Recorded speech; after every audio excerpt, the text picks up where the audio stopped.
Hi friends, ఈరోజు మా ఇంట్లో చూడండి ఆవకాయ పచ్చడి పెడుతున్నాను.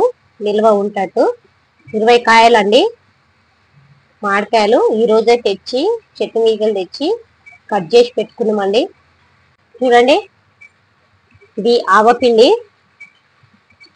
నేను ఒక 1/4 కేజీ అంతా చేస్తున్నాండి. ఆవాలు, మెంతి పిండి ఒక 50 గ్రాములు. చూడండి, ఆవపిండి అనేది మనకు ముక్కలకు మంచిగా పట్టేలా కలుపుకుంటేనే ముక్క అనేది కొంచెం మెత్తబడకుండా ఉంటుందండి. ఆవపిండి మంచిగా కలుపుకోవాలండి.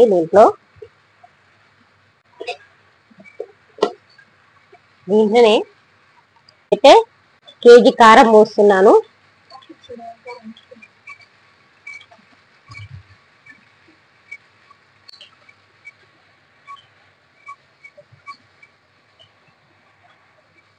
చూడండి, ఇది పట్టించిన కారమే. దీంట్లోనే ఉప్పు ఉంది.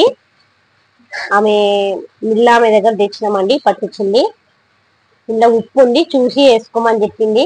అందుకే నేను కొద్దిగా వేస్తున్నాను. మరీ ఎక్కువ వేసుకోకుండా కొంచెం తక్కువనే వేసుకోండి. మరి ఎక్కువే కష్టం. మరి ఉప్పు లేకుండా ఉంటే కూడా బాగుండదు. దీంట్లోనే ఫ్రెష్ గా దంచి పెట్టుకున్న ఎల్లిపాయల ముద్దండి.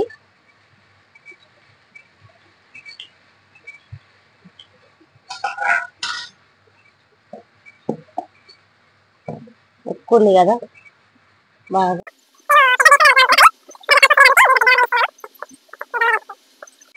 ఉప్పు కారం అనేది ఈ ముక్కలకు మంచిగా పట్టేలా కలుపుకున్నాం.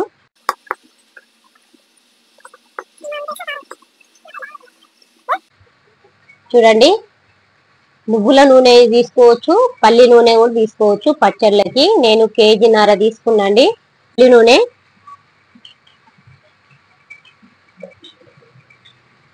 చూడండి,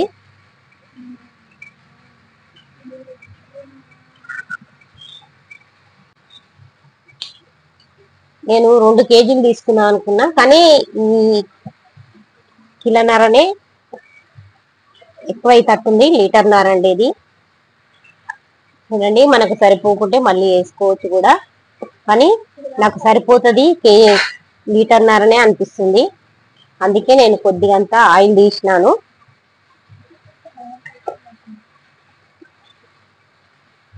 పొట్టు తీసి పెట్టుకున్న ఎల్లిపాయలు.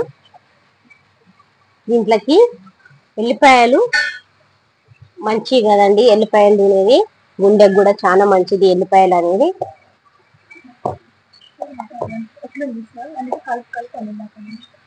చూడండి, పర్ఫెక్ట్ గా మనకు ఉప్పు అనేది తర్వాత చూసి 3 రోజుల మళ్ళీ తీసి కలుపుకోవాలి కదా. అప్పుడు చూసి మనం ఉప్పు అనేది వేసుకోవాలి. తక్కువ ఉంటే ఉప్పు, మరి తక్కువ ఉంటే బూజొస్తుందండి, ఖరాబ్ అయిపోతుంది. అని ఉప్పు పర్ఫెక్ట్ గా సరిగ్గా ఉండేటట్టు చూసుకోండి. కూడా ఇలాగ పెట్టుకోండి, కొలతకు తగ్గట్టు.